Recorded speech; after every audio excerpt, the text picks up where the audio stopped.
Morning student, आज हम पढ़ रहे हैं क्लास 12 के अकाउंट में चैप्टर नंबर 7 अंश पूंजी लेके शेयर कैपिटल अकाउंट। और हमारा आज का टॉपिक है अल्प अभिदान एवं अति अभिदान, under subscription and over subscription.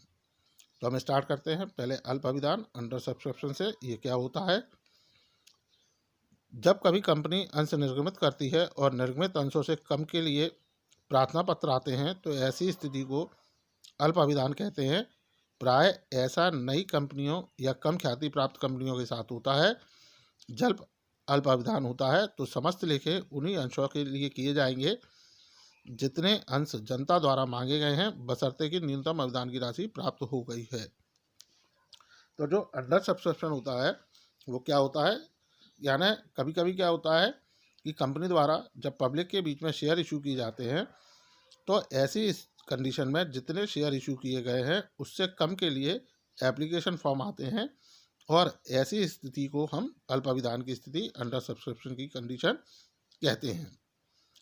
ये ऐसा उन कंपनियों के साथ होता है जो अभी नई है, मार्केट के अंदर नई नई कंपनी कोई स्टार्ट हुई है, या ऐसी कंपनी जिनकी गुडविल कम है, उनके साथ ये कंडीशन होती है। और जब अंडर सब्सक्रिप्शन की कंडीशन होती है, अल्पदान की स्थिति होती है, तो ऐसी स्थिति में हमें जो अपनी जर्नल एंट्रीज करनी होती है, जो अपने अकाउंट्स में मेंटेन करना होता है, वो केवल हम उन्हीं शेयर से करेंगे जितने शेयर्स के लिए हमको एप्लीकेशन आई है या जितने शेयर पब्लिक द्वारा मांगे गए हैं। लेकिन उसके लिए कंडीशन एक ध्यान रखना है कि जो मिनिमम सब्सक्रिप्शन की राशि है, न्यूनतम अभिदान की राशि है, वो कंपनी को प्राप्त हो गई हो। जैसा भी हमने पिछली वीडियो में पढ़ा था कि जब तक कंपनी को मिनिमम सब्सक्रिप्शन की राशि, न्यूनतम अवधान की राशि प्राप्त नहीं होती है, तब तक वह अंशों का आवंटन नहीं कर सकती है। तो अल्प अभिदान में अंशों की जो आवंटन है वो तभी होंगे जब उसे न्यूनतम अभिदान की राशि प्राप्त हो गई हो। अब हम बात करते हैं इसमें अगला टॉपिक अति अभिदान की, ओवर सब्सक्रिप्शन। कभी कभी ऐसा भी होता है कि कंपनी जितने अंश जनता को निर्गमित करती है उससे अधिक अंशों के लिए कंपनी के पास प्रार्थना पत्र आ जाते हैं। ऐसी स्थिति को अति अभिदान कहा जाता है। अति अभिदान की दशा में संचालकों का आवंटन का कार्य थोड़ा कठिन हो जाता है, क्योंकि निर्गमित अंशों से अधिक अंशों का आवंटन नहीं किया जा सकता। ऐसी स्थिति में कंपनी निम्न कार्य करती है। नंबर 1, कुछ प्रार्थियों को अनुपातिक आवंटन करती है। दूसरा, कुछ प्रार्थियों को आवंटन नहीं किया जाता तो उनके पैसे लौटा दिए जाते हैं। और कुछ प्रार्थियों को पूर्ण, कुछ को आंशिक अंश आवंटित कर दिए जाते हैं, व कुछ प्रार्थना पत्रों को अस्वीकार कर लौटा दिया जाता है। तो जो कभी कभी क्या होता है, देखने में आता है कि कंपनी द्वारा जितने अंश जारी किए गए, जितने शेयर्स इश्यू किए गए हैं, उससे ज़्यादा एप्लीकेशन कंपनी के पास आ जाती हैं। तो इस तरह की जो कंडीशन होती है वो ओवर सब्सक्रिप्शन कहलाती है। ऐसी कंडीशन में, ओवर सब्सक्रिप्शन की कंडीशन में, जो कंपनी के डायरेक्टर हैं उनके लिए अलॉटमेंट करना थोड़ा कठिन हो जाता है, क्योंकि जितने हमारे पास शेयर हैं उससे ज़्यादा हम शेयर्स को अलॉट नहीं कर सकते हैं, यानी जितने हमने इशू किए हैं उससे ज़्यादा अलॉटमेंट हम नहीं कर सकते हैं। तो ऐसी स्थिति में कंपनी जो एक्सेस हमारे पास एप्लीकेशन है, यानी जो अतिरिक्त हमारे पास आवेदन आए हैं, उनको वो क्या करती है, प्रोपोर्शनल रेशो में या एक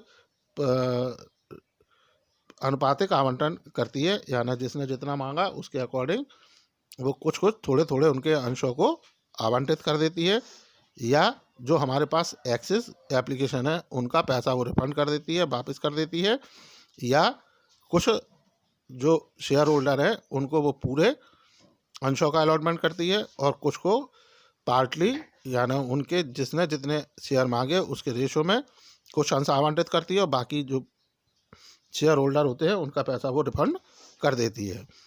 इस कंडीशन में जो कंपनी द्वारा कुछ जर्नल एंट्री की जाती हैं वो हम देखते हैं कि जब कंपनी द्वारा अंशों के आवंटन को अस्वीकार कर दिया गया और उनकी राशि लौटा दी जाती है तो क्या जर्नल एंट्री होती है। तो इसमें हमारी जर्नल एंट्री होगी, share application account debit to bank account being excess money return. इसी तरह से जब कंपनी अंशों का आंशिक आवंटन करती है तो उस कंडीशन में हम क्या एंट्री करेंगे, आंशिक आवंटन की दशा में अधिक राशि अंश आवंटन खाते या याचनाओं में समायोजित या हस्तांतरित करना।